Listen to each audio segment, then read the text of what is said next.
Hello, I am Pablo Pomies. I'm here to present a paper that I made for English 2. My career is electronics engineering, and I'm a student at UTN FRP. The title of the paper is Telecommunications and Financial Inclusion. To give you an introduction, according to United Nations, the half of workers are in the informal economy.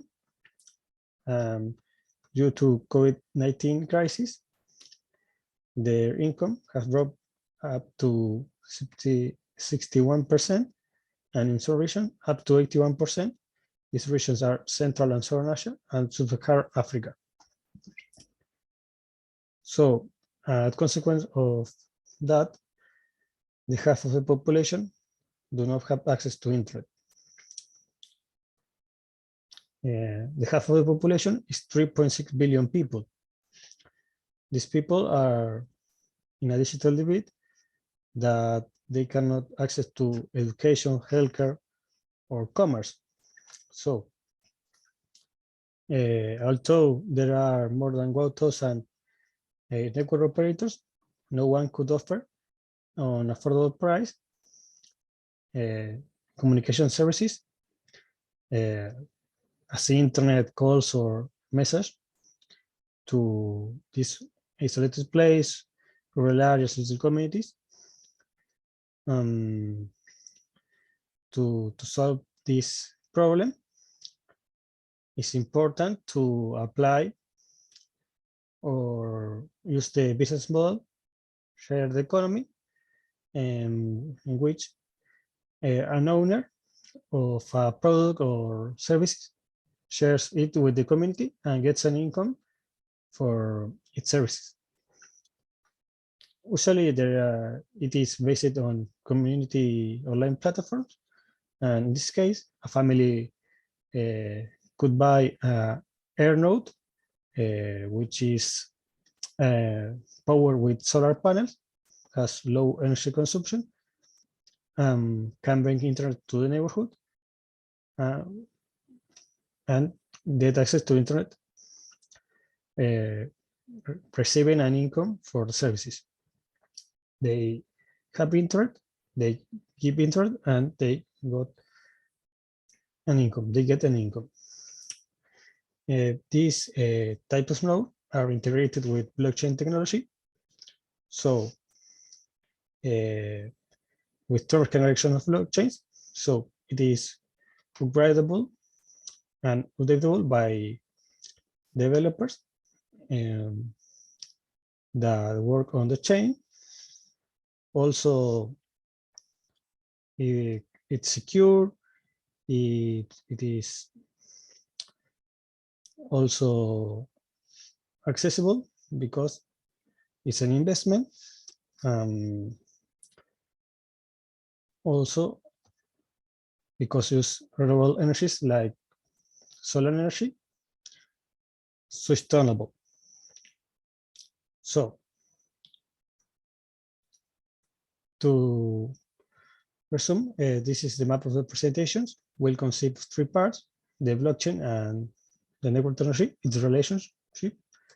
Second, the shared economy and its possibilities. And finally, the social impact of this previous one, of this previous one. Okay, to summarize that I said, we can say that these nodes provide internet in a isolated place, make possible to families to install network nodes, helps to implement the shared economy, allows the creation of centralized apps that is digital IDs and other types of firms of certification that we are going to see in the next slides. Has low energy consumption that is easily covered with solar panels, and also generates income. Also, and very important, the system is scalable to many places. Okay, the algorithm of this integrated blockchain is proof of stake. basically, select one of the stakeholders. People who has a token can delegate their tokens to a pool, a staking pool, be selected by a pseudo randomly algorithm that selects a next validator for a block. This select validator proposes a block. Its validators checks the block. It is added to the blockchain, and the validators ends a transaction fee. This algorithm avoids big amount of calculus, reduce the energy consumption, so it provides a highly consumable rise in energy efficiency. Okay, the network technology. This network is composed by 3 different nodes with 3 different layers. These have different purpose. The either node is the bridge to the legacy communications. The legacy communications are these. We are using a legacy communication. And the R nodes provides authentication. Internodes is the unification layer with the communication services, and the other nodes.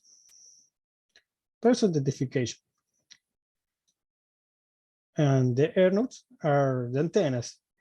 They provide coverage and internet to users. We can see there are city nodes, village nodes, and home nodes. This is represents the transfer of data, future connections. Okay, their nodes. Their nodes are the logic core of the chain, are composed by an API, application programming interface, that connects the authentication, the ledger, and the telecommunication layer. We're going to see the layers in the next slide.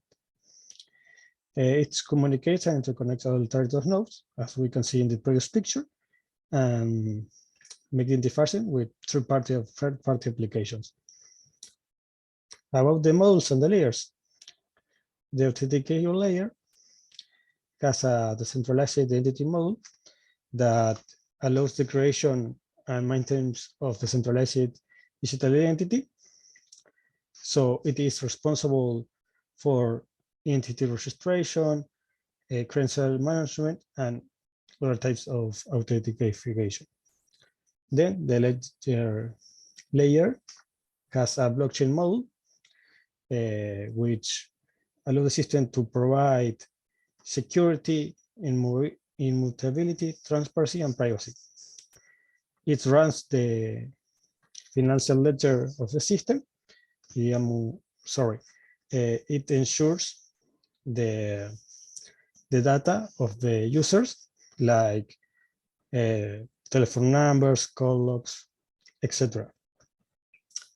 And then the telecommunications layers have a telecom module, which handles the communication function in the network according to this priority, according to their priority, sorry.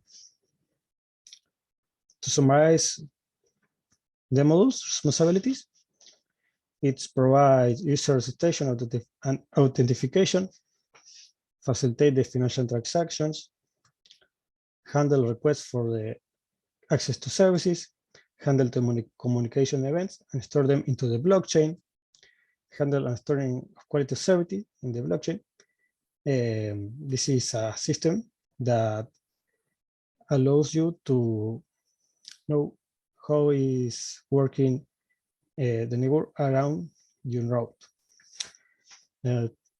Call the appropriate smart contracts and perform necessary action for each one of the case, and enforce that the rules and the content are followed by the telecom module.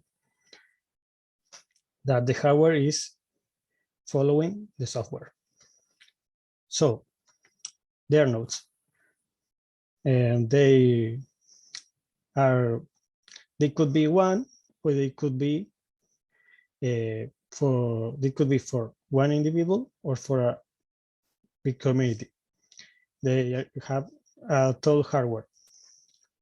It also shows the balance available for the services for the user, measure the search of the user through the node, and set the information to the R node. The R nodes are the legacy bridge to another types of networks. Basically, it handles the protocol of translations, major transcoding, and the routing of the traffic, the data traffic. Sorry, about shared economy. Shared economy encourages participants to make a network bigger with rewards. In this case, people who bought a node,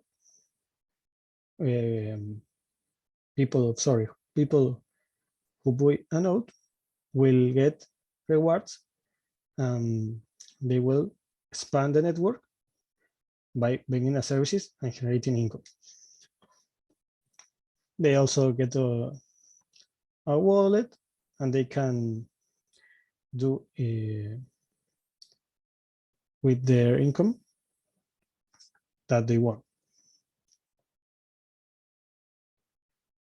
Okay, the network token. This token is called Web Mobile Token, WMT. It could be delegated for staking to an operator. It is received as reward for providing internet areas with lack of service. This is the curve of the supply of the token against its inflation. It has a limited supply of 2 billions. It's inflationary. The reward represent the 29% of the token supply.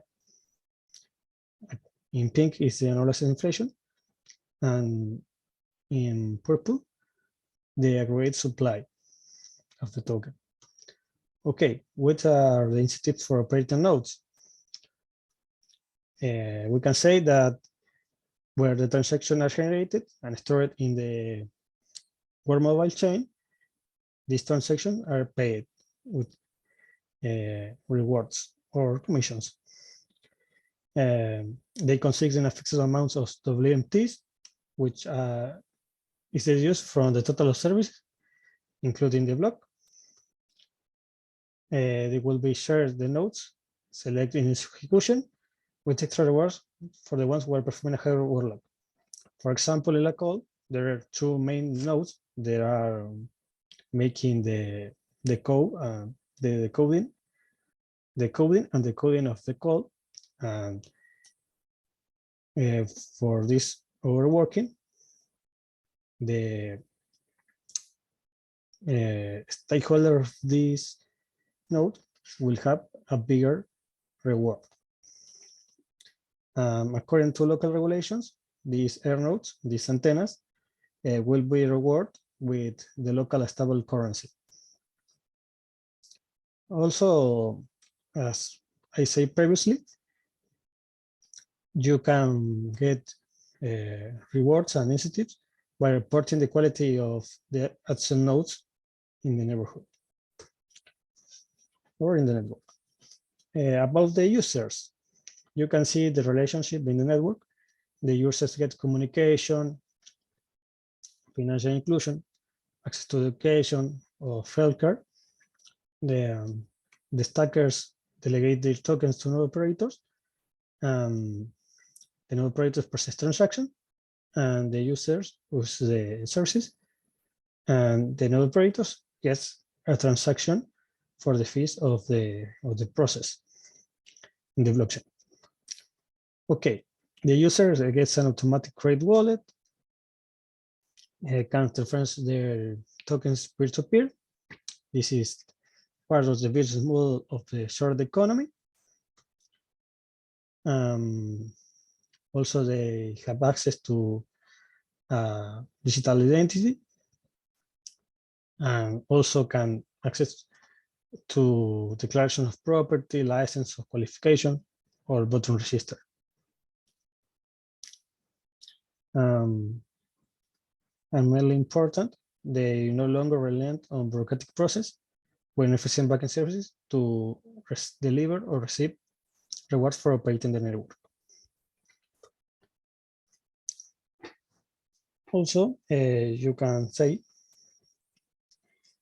that for the impact in daily life, that users can buy prepaid vouchers anytime in local store in the local currency, as you can see in this picture. They buy credit in these types of chips. They put it into their phone. Can have access to internet and to financial system. Okay, in conclusion, I can say that this system will represent a big change in life of many people, could be billion people that not had access to light, to renewable energies. They can do things at night. They have access to commerce, to education. They can have access to internet commerce, that there are human rights.